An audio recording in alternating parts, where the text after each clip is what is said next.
दिल्ली में शराब की दुकानों के सामने सोमवार से ही लोगों की लंबी लंबी कतारें देखने को मिल रही हैं। अब आप सोच सकते हैं कि जिस वक्त देश कोरोना वायरस जैसी महामारी और लॉकडाउन जैसे बड़े फैसले का सामना कर रहा हो, ऐसे मौके पर ये शख्स शराब की दुकान पर भीड़ लगाकर शराब लेने के लिए खड़े हैं। इनके लिए इस वक्त राशन से ज्यादा शराब जरूरी है। आलम यह है कि लोग सुबह 5:30 बजे से ही लाइनों में लगने शुरू हो गए। यही आलम आज भी देखने को मिल रहा है। शराब की दुकानों के बाहर जैसे लूट मची है, लोग शराब के लिए इतने बेताब हैं जैसे मानो यहां शराब नहीं कोई अमृत बट रहा हो। यही कारण है कि दिल्ली सरकार ने शराब की कीमतों में 70% का इजाफा किया है, लेकिन इसके बावजूद शराब प्रेमियों पर इसका कोई फर्क पड़ता दिखाई नहीं दे रहा। पूर्वी दिल्ली के विश्वास नगर इलाके में सुबह से ही शराब की दुकान पर भारी भीड़ दिखाई देने लगी है। इन लोगों को कोई फर्क नहीं पड़ता कि सरकार ने शराब के दाम बढ़ाए हैं। गौरतलब है कि दिल्ली सरकार ने शराब पर स्पेशल कोरोना फीस लगाने का ऐलान किया। अब से दिल्ली वालों को शराब खरीदने के लिए 70% ज्यादा दाम चुकाने होंगे, लेकिन इस भीड़ पर उस 70% का कोई फर्क नहीं पड़ता।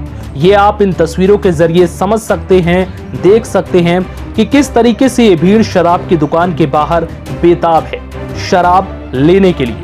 दरअसल सोमवार को भीड़ ने शराब के लिए जो आफत मचाई, उससे सरकार भी चिंता में पड़ गई।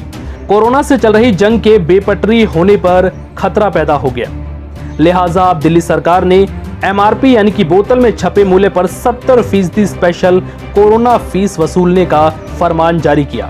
इसके बाद पहले जो शराब की बोतल 500 रुपए में पड़ती थी, अब उसके लिए दिल्ली में 850 रुपए चुकाने होंगे। 1000 रुपए की बोतल पर अब 1700 रुपए ढीले करने पड़ेंगे। 2000 की बोतल पर अब 3400 रुपए देने होंगे। अब आप सोच सकते हैं ये कितना बड़ा अमाउंट है। हमारा देश जो इस वक्त एक रुपए के लिए मोहताज है, हमारा गरीब परिवार, हमारे गरीब किसान, जिनको 2 वक्त का खाना भी सही से नसीब नहीं हो रहा। लेकिन ऐसे में ये खबर बहुत चौंकाने वाली है। दिल्ली के एक्साइज कमिश्नर ने पुलिस कमिश्नर को चिट्ठी लिखकर यह साफ किया है कि दुकान पर सोशल डिस्टेंसिंग का पालन कराना पुलिस की जिम्मेदारी है। शराब के ठेके सुबह 9 बजे से 6:30 बजे तक खुले रहेंगे। मुख्यमंत्री अरविंद केजरीवाल ने लोगों से कायदे कानून का पालन करने की अपील की, ताकि दिल्ली में धीरे धीरे उद्योग धंधों को भी खोला जा सके। उन्होंने कहा है कि अगर नियम का पालन नहीं करते हैं तो छूट वापस ले ली जाएगी।